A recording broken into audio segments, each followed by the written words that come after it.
Sebagian besar masyarakat adat di Indonesia itu kan hidup di daerah-daerah berhutan.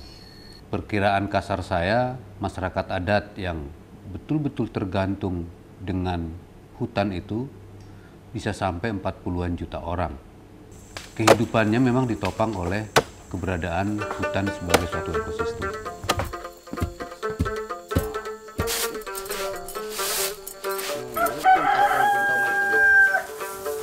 Tinggal tanah datai,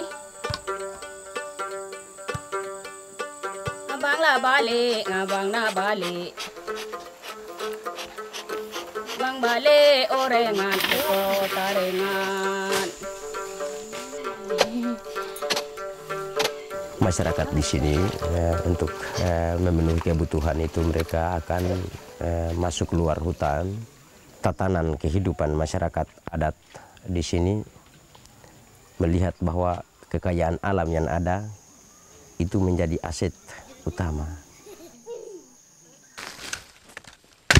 Jadi kalau kami delok-lok, sebila mono kami delok-lok, kami masang joron bae, napon pelabu, gerak ko, buburu, yalah sudah depon lo. Jadi kalau terbuka rimba kami ni, yo kami susah delok-lok. Ya pucuk tembakau. Ini panco ikan yang pakai mancohnya tuh bambu. Ini ciri khas orang Iban. Jadi kalau kita di kota ini, oke, mau beli sayur, ya pergi ke supermarket atau pergi ke pasar pakai uang. Nah, masyarakat adat tidak begitu. Mau perlu sayur, pergi ke belakang rumah sebentar, jalan sedikit gitu ya. Sudah ada dengan sayuran. Tidak pakai uang cash.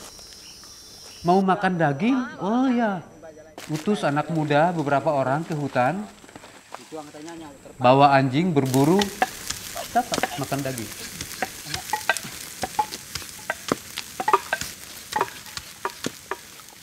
Kalau kemudian mereka diukur kesejahteraannya dengan cash, rupiah, memang kemudian mereka ini menjadi miskin. Karena memang tidak ada sumber cash, kecuali kalau sekali-sekali mereka ke pasar bawa baru dapat uang cash. Dan uang cash itu bukan untuk beli sayur, bukan untuk beli daging, untuk menyekolahkan anak. Atau kalau ada orang yang sakit membawa ke dokter di kota.